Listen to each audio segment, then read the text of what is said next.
fair, and equitable is democracy to the people? How economically free are the people in a world of globalization?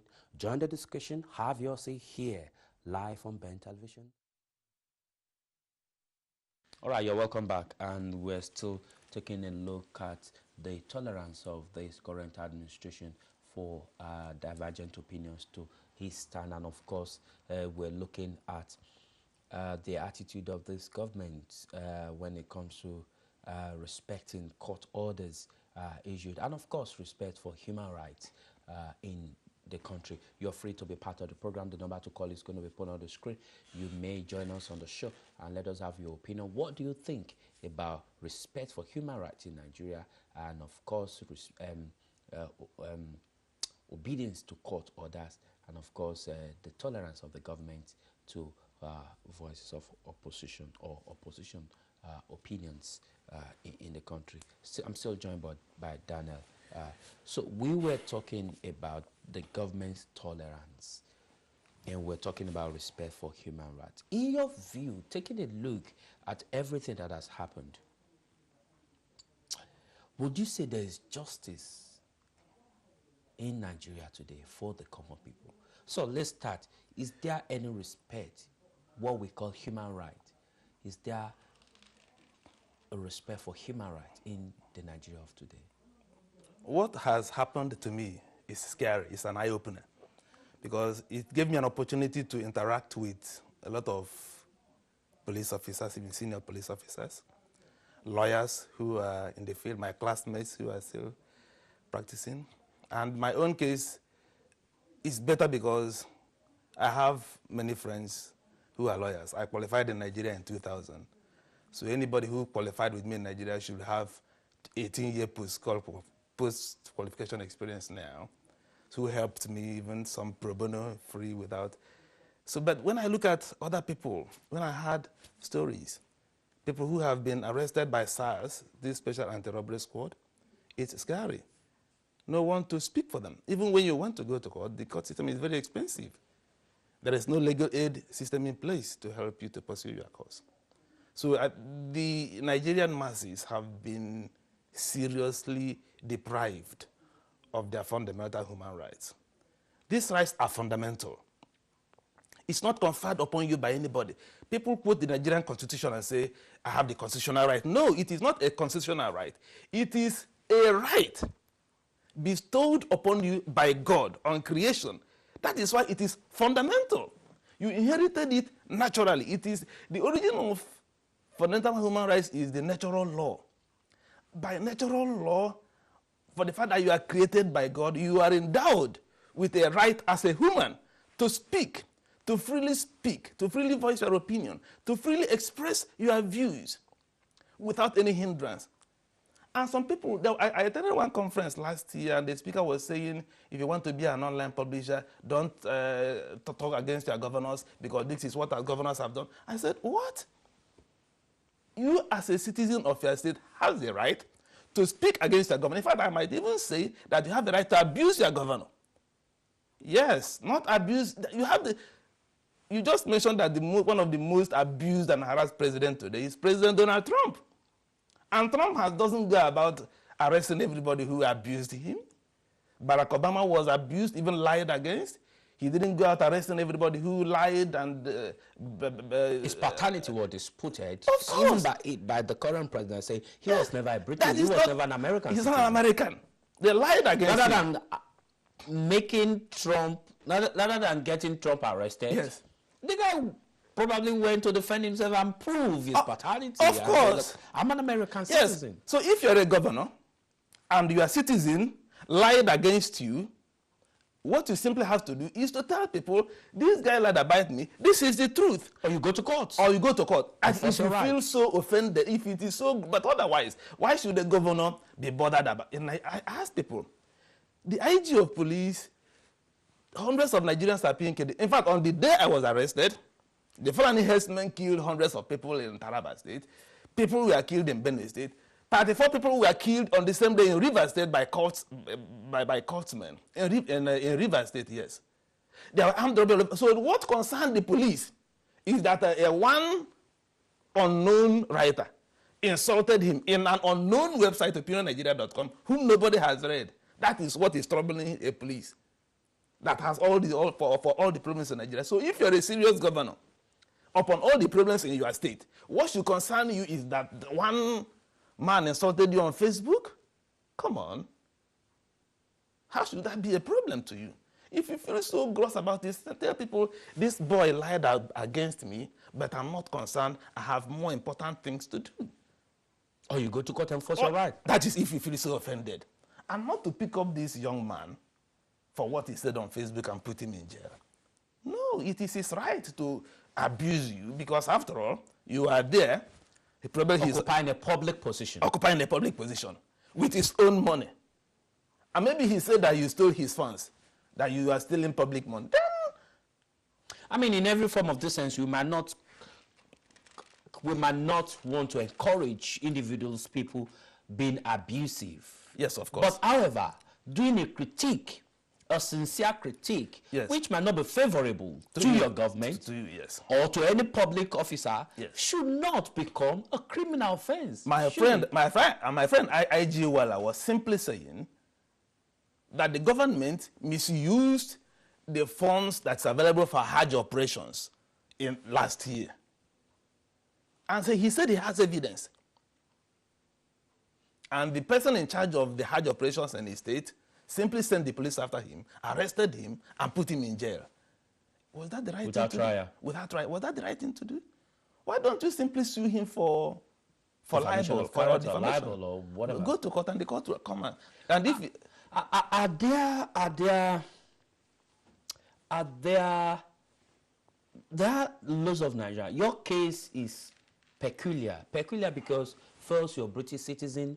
Second, you qualified in Nigeria as a lawyer. You got colleagues. Third, you are friends, journalists who were able to pick up your case. Yes. Even as far here to UK, we picked up your case, and yes, other people picked up your case, yes, and it became blown up. Yes. But there are people who do not have such privileges. Yes. What chances do they have? I've heard scary stories of people who have been in detention in Nigeria for 2 years. Without trial? Without trial. I've heard stories of people who were wrongly accused, and maybe after several Nigerian magomago, and they were released, and without compensation.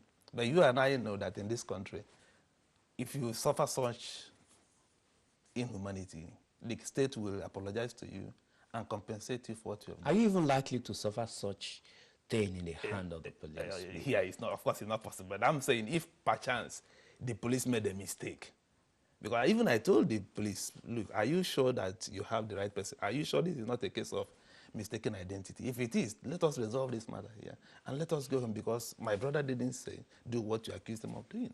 So, but there are other Nigerians who have suffered far worse indignities, who we are not able to pay for judicial proceedings, who doesn't have anyone to speak to, who doesn't have the media reach we had in our own situation to speak for them.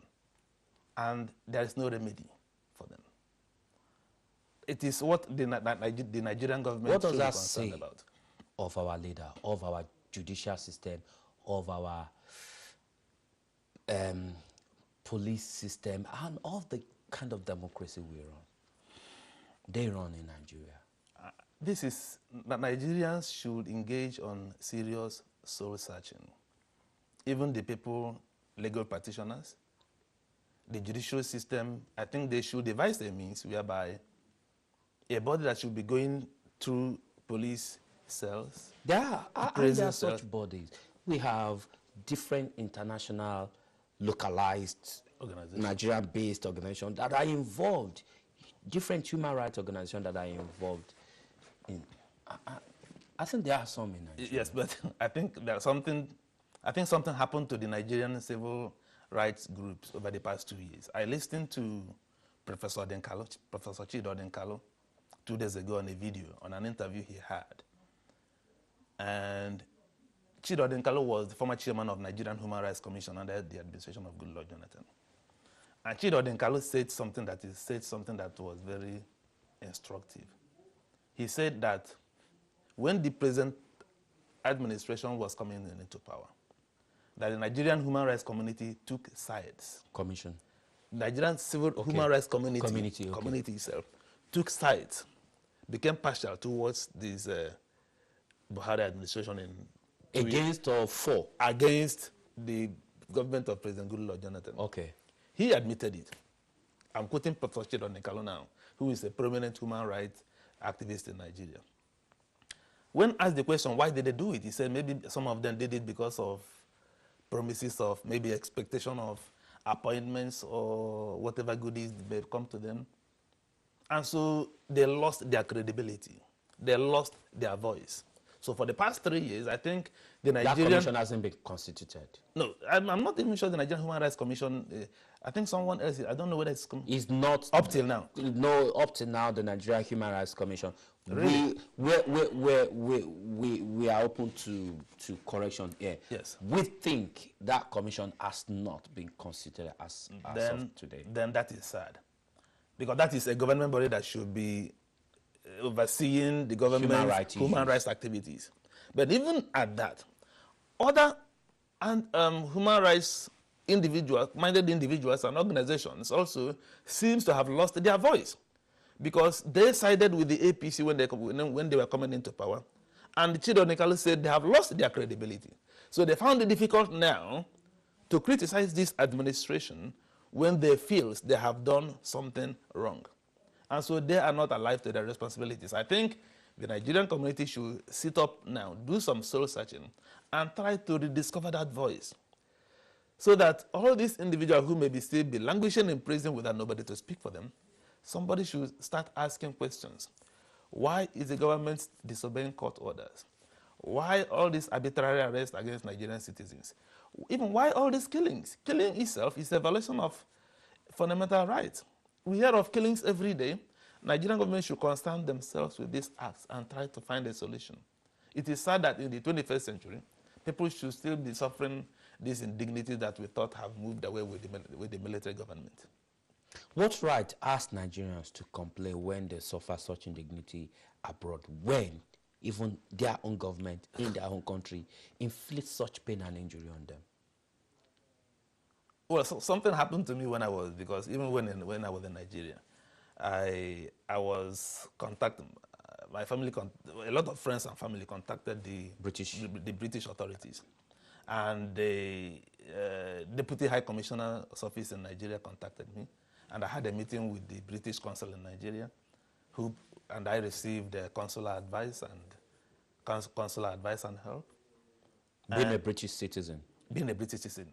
And then some of my friends were like, after coming out of there, my brother who accompanied me was like, this is interesting. So if a British government will take such an interest in you, because it will pick such an interest in you, and then your own government doesn't really care what happens to you, it says a lot of things about us. And it now tries to bring But even at that, was the British High Commission in Nigeria ready to take action in looking into this issue on your behalf? They are seriously monitoring how events will turn out. I was promised help, but they're monitoring how the situation will turn out to see that my welfare is protected. And that is why I will feel safe to go to Nigeria again next week to face arraignment, because this is now a court process. So if being a dual citizen, your interests as a British citizen became of huge importance and significance to the British government, and your right as a Nigerian, free-born Nigerian, was bristly disobeyed, thwarted, what language do I use? Bristly abused. Violated by the Nigerian government. What does that say?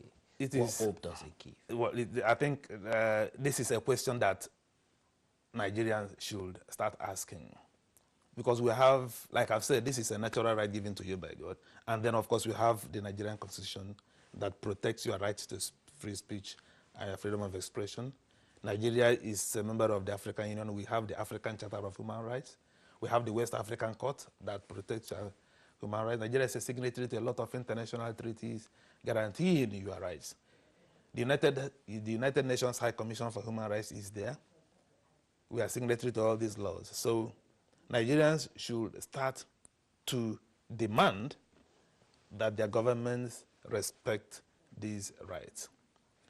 They should not say, it is not me, because if it's happened to someone else and you didn't speak up, eventually it may be your turn and nobody also will speak up on your behalf. Before we conclude the program, we also are aware that the police has charged you. You have also sued the police. Quickly tell us about that. Yes.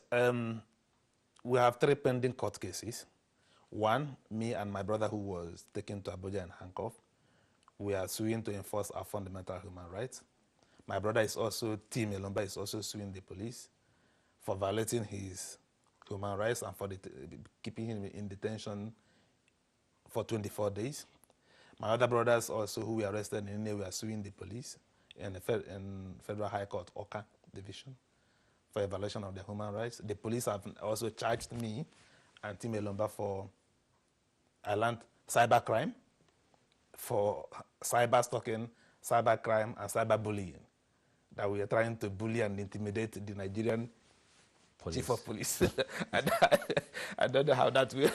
I don't know how that one will pan out. So we're with you. Dada, we'll keep monitoring the situation with you. We'll keep pace with the situation, and we'll continue to follow up on the development. We wish you the best of luck as you go back to Nigeria to enforce your rights and face the charges from the Nigerian police. Wish you the best of luck. Thank you very much. This is how far we can go on the program today. My name is Todi Alabi.